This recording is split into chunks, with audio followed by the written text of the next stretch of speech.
It's been more than 10 years since the John Birch Society first began spreading its apocalyptic admonitions about a commie under every bed and the devil in your own backyard. Since that time, American society has changed a lot. The John Birch Society has not. Well, we can see evidence of socialism in many parts of the American life. For example, we can see it in the government's control over public education.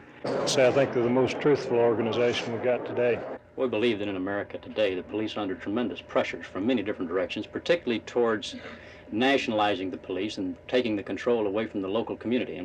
John Birch Society stands a better chance of re-educating the people that this is a republic based on the idea that your rights come from God, not from the government.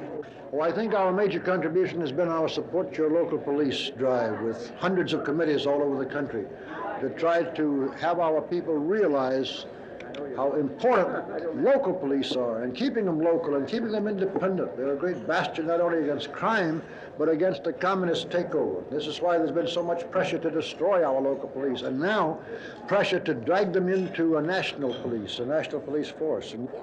Today, the Birchers still believe they know something that the rest of us don't, namely that the United Nations, the progressive income tax, the welfare programs, are all signs of creeping socialism in the United States, all part of a carefully conceived plot to take the American government away from the people.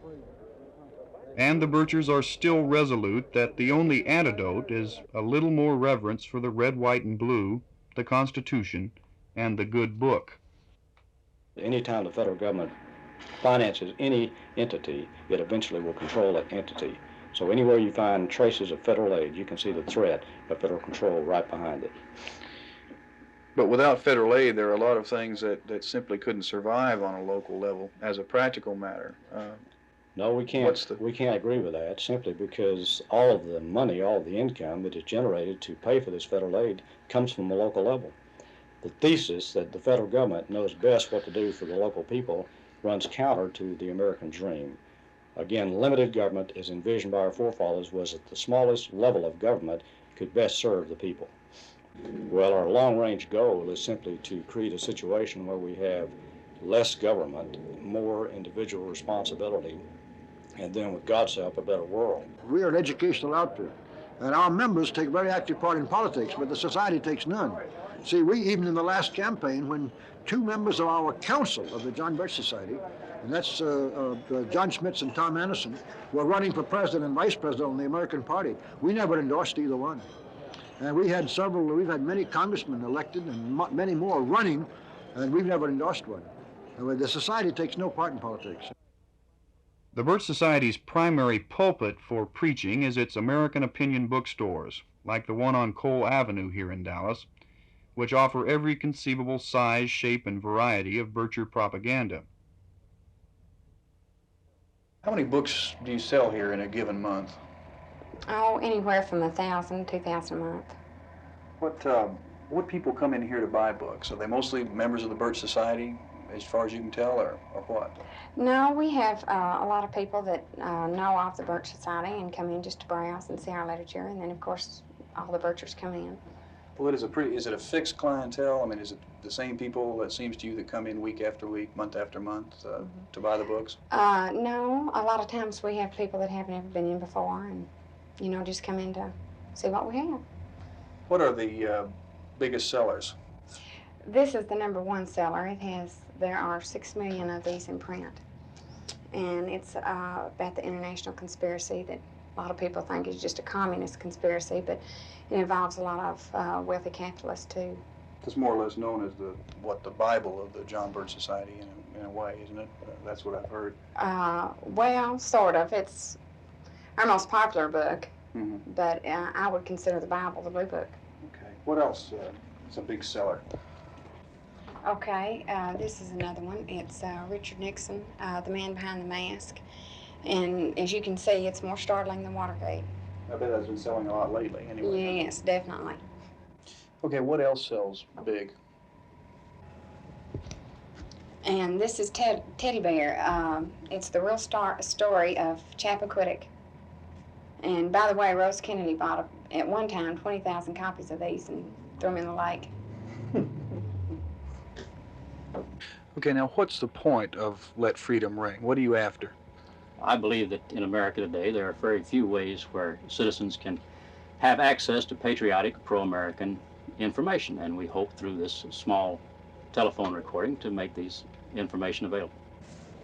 Let Freedom Ring, where callers can dial a number and hear the latest right-wing gossip via recorded tape, is another way the Birchers spread their message.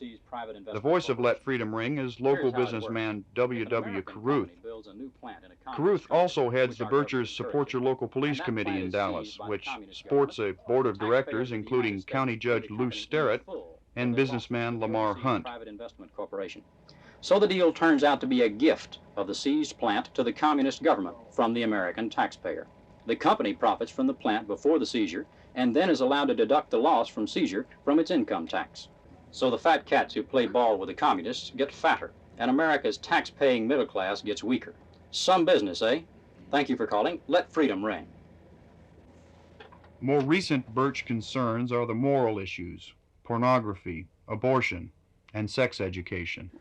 That abortion is not an answer at all for curing immorality. We have taken some interest in pornography and trying to point out the far-reaching results of a constant dosage of this kind of thing. At the same time, we've tried to shed some light on what's happening in the drug world.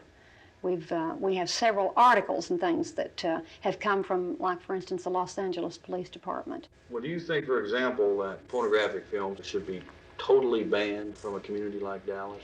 Well, I think the recent Supreme Court decision was very fair in that it does allow a community to decide and to set up its own censorship. I think it was fair. It was one of the first Supreme Court decisions that I thought was really taking into consideration that if we had total censorship, this is a dictatorship.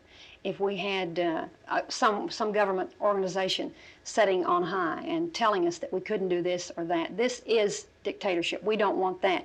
But at the same time, we do believe that there are moral codes and moral wishes that the community should have, and they should decide, not someone in Washington.